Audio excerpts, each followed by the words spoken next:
Aujourd'hui, nous sommes le 7 février 2019. Je suis Tom Erdimi de l'Union des forces de la résistance, UFR. Depuis presque 7 jours, les colonnes de l'UFR sont systématiquement pilonnées par l'aviation française. Depuis la frontière libyenne jusqu'au massif de l'Enedi,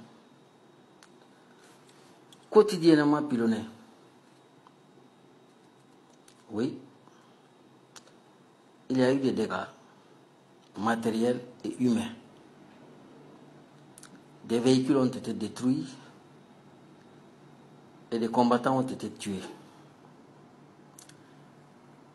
Mais cela n'a pas empêché et n'empêchera certainement pas l'UFR de suivre sa marche.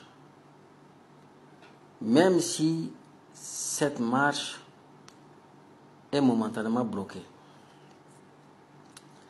Malgré les bombardements sur plus de 1000 km, nous avons pu rentrer à l'intérieur du pays dans le massif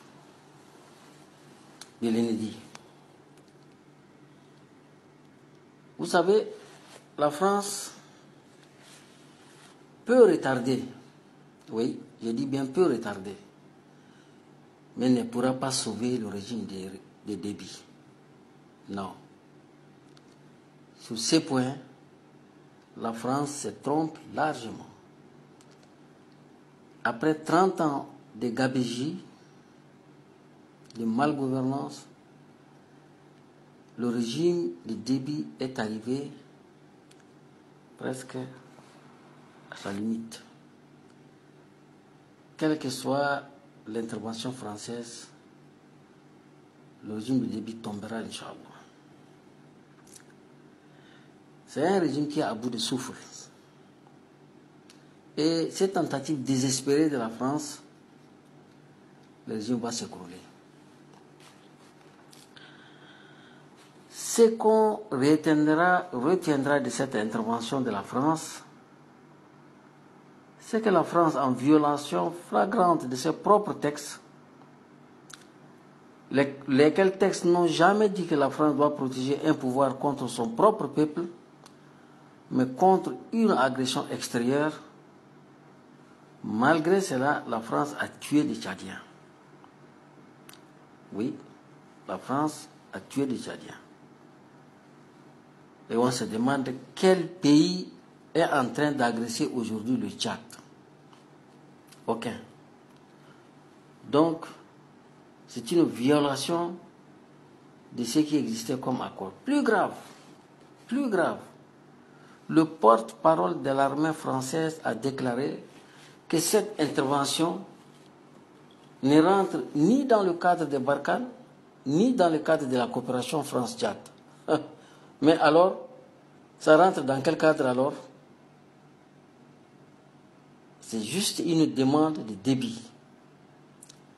Une affirmation d'un gravicisme aberrant. Oui, un homme politique tchadien a raison quand il disait « Et si Déby demande qu'on exécute les opposants des partis politiques, la France le ferait alors ?» C'est tout simplement consternant. Dans l'histoire contemporaine des relations entre le Tchad et la France, les Tchadiens ont abondamment versé leur sang pour la France et pour le compte de la France.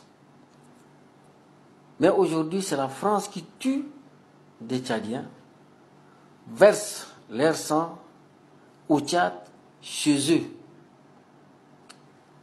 C'est un acte inadmissible, barbare, un crime qui n'a aucune légalité, aucun fondement juridique.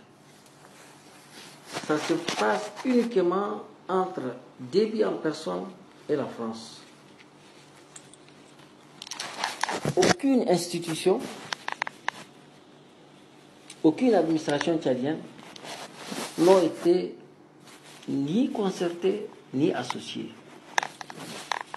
Le commandant de Barkhane est le seul et unique interlocuteur de Déby à N'Djamena. Ces sangs des Tchadiens, je dis bien le sang que la France a fait couler ces jours, ces sangs des Tchadiens, sur le territoire du Tchad,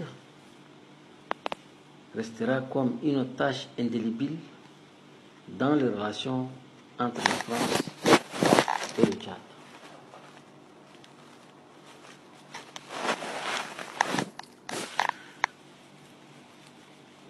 On retiendra aussi qu'en choisissant de maintenir et de protéger Déby, la France a choisi la dictature à la place de la démocratie. La France a choisi la malgouvernance, la corruption. La France a choisi de maintenir les Tchadiens dans la pauvreté, dans le déni de liberté et de développement. Oui, la France, par le biais de son gouvernement actuel, a fait ce choix très grave. Un choix entre un individu et un peuple. On se demande quelles sont les raisons profondes de la hantise de la France pour un changement du système au Tchad. Déby est sauvé presque 4 fois, sinon 5 fois, par la France. D'abord, il y a l'aspect militaire. La France aime Déby et dans cet amour, il y a l'aspect militaire d'abord. Déby est un mercenaire au plus offrant, et en particulier à ceux qui lui permettent de conserver son fauteuil. Déby est prêt à sacrifier tout. Le Tchad, les Tchadiens et leurs ressources nationales, pourvu qu'on les soutienne et qu'on les protège. La France a très bien compris cela. Elle a étudié la personne et la personnalité de Déby. Ils l'ont mis dans l'ordinateur quand il était à l'école de guerre. Donc ils connaissent. C'est pourquoi ils l'ont mis au pouvoir. Déby dit ce que la France veut, ce qu'ils disent. Fait ce que la France lui demande de faire. Et finance les élections des grands partis politiques français. Déby est unique en son genre. Apatride et mercenaire pour le Tchad. Et valet serviable pour autrui. Unique. Un président de la République qui ne défend que les intérêts de l'étranger. Autre aspect, c'est l'aspect économique.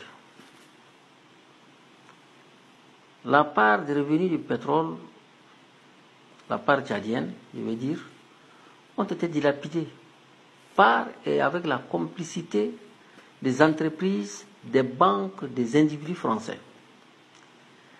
Les transferts vers la France ou ailleurs passent par la Banque de France. Aujourd'hui, les banques françaises sont les seules à recevoir des valises bourrées de l'argent en provenance de l'Afrique sans aucune inquiétude. Comme ça. Ceux des Tchadiens qui ont détourné de l'argent public investissent dans l'immobilier en France sans aucune inquiétude. Donc, et cela sous Déby. Le pétrole fini, il y a l'or. C'est aussi une des principales raisons de l'acharnement de la France contre toute opposition, en particulier opposition militaire. Mais en réalité, l'opposition civile non plus n'est pas épargnée. On se rappelle que c'est avec le feu vert d'un Sarkozy et d'un autre Kouchner que Ibn Omar Mamassal a été exécuté.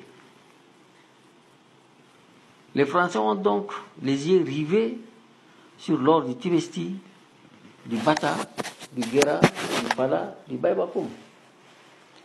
Les Français ont une base géologique à Wou.